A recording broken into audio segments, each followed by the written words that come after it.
2024 लोकसभा चुनाव को देखते हुए दूसरे चरण का मतदान खत्म हो गया है। अब जाकर तीसरे चरण का मतदान होना बाकी है।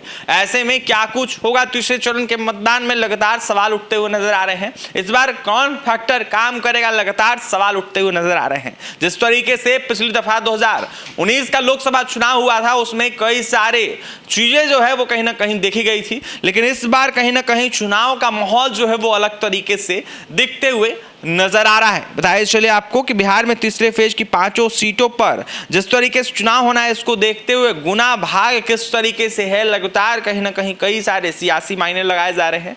बताइए चले आपको कि जिस तरीके से पिछली बार चुनाव हुआ था, इसको देखते हुए एनडीए को 39 सीट बिहार में मिली थी, लेकिन अब जाकर बिहार में जिस तरीके से 2 चरणों का मतदान संपन्न हो चुका है और तीसरे चरण के मतदान की तैयारी शुरू हो गई है, इसको देखते हुए 7 मई को बिहार की 5 संसदीय सीटों पर मतदान होना है। कोशी क्षेत्र की भी सीटों पर भी इस चरण में वोट डाले जाएंगे।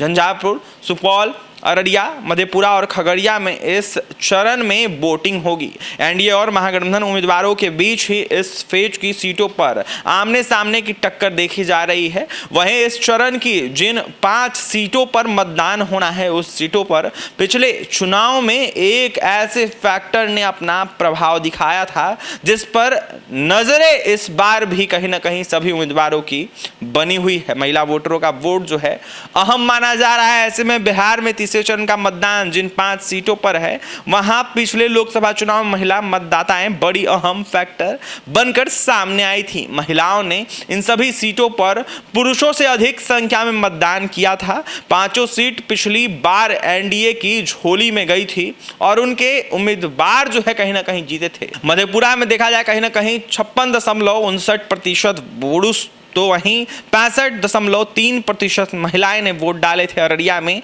60.55% पुरुष, तो वहीं देखा जाए तो 79.43% महिलाओं ने वोट किए थे। सुपौल में 71.68 किया गया था। तो ऐसे ही देखा जाए तो महिलाओं ने कहीं ना कहीं देखा जाए तो 60.9% पुरुषों ने वोट किया था। बताइए चले आपको कि खगड़िया में पिछले लोकसभा चुनाव में 60.99% महिलाओं ने, तो 52.73% पुरुषों ने मतदान किए थे। वहीं झंझारपुर में 63.83% जो है महिलाओं ने वोट किया था। तो वहीं 51.15% पुरुषों ने वोट डाले थे। इस बार भी महिला वोटरों पर सभी उम्मीदवारों की नजर जो है वो कहीं ना कहीं गड़ी हुई है, क्योंकि इन सीटों पर पिछली बार जीत हार में इनके वोटों की बड़ी भूमिका रही थी। मधेपुरा में इस बार लालू यादव की प्रतिष्ठा दांव पर है। यादव बहुल्य इस सीट पर राजद ने कहीं ना कहीं प्रोफेसर कुमार चंद्रदीप को उम्मीदवार बनाया है। इस सीट पर कभी शरद यादव और लालू यादव टकराते रहे हैं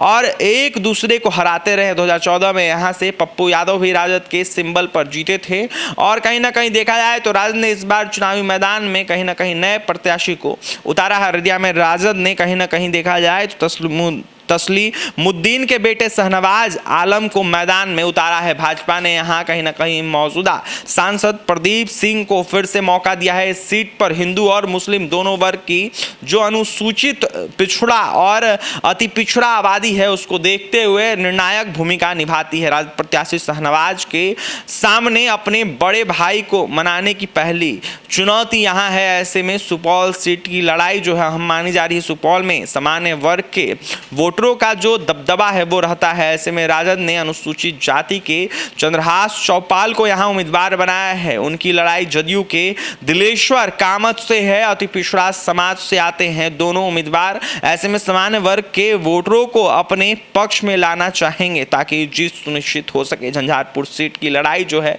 काफी ज्यादा अहम मानी जा रही है, क्योंकि झंझारपुर में जदयू ने मौजूदा सांसद जो है कहीं ना कहीं देखा जाए तो रामप्रीत मंडल को मैदान में उतारा है। ऐसे में महागठबंधन में इस सीट पर मुकेश सहनी पार्टी के सुमन महासेठ उम्मीदवार बनाए गए हैं। बसपा उम्मीदवार बनकर उतरे हैं। गुलाब यादव ने इस सीट के मुकाबले को रोचक बना दिया है। पिछले चुनाव में जदयू के रामप्रीत मंडल ने राजद उम्मीदवार रहे गुलाब यादव को ही सीधे टक्कर में हराया था। सीट वीआईपी के पास गई तो गुलाब यादव बसपा से टिकट लेकर मैदान में उतर गए हैं। खगड़िया सीट जो है महागठबंधन ने कहीं ना कहीं वाम दल के पास दिया है। ऐसे में भाकपा ने जो देखा जाए तो कहीं ना कहीं देखा जाए तो यहाँ से संजय कुमार को उतारा है, जबकि एनडीए की ओर से चिराग पासवान की पार्टी लोजपा रामविलास ने राजेश वर्मा को उम्मीदवार बनाया है। राजेश वर्मा के पास इस बार कई चुनौतियां हैं। भागलपुर से तालुका रखने वाले राजेश वर्मा पर बाहरी उम्मीदवार के तमगे को मिटाकर वोटरों को अपने पक्ष में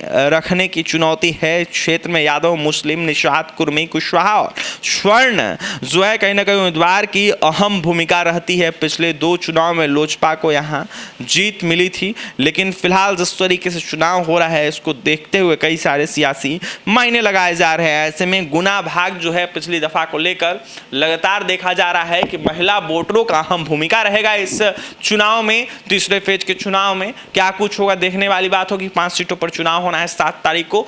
इसमें किसकी भूमिका सबसे ज्यादा रहेगी, जो भी अपडेट होगा आपके पास पहुंचाएंगे। और भी तमाम खबरों के लिए बने रहे हमारे साथ। बहुत बहुत धन्यवाद।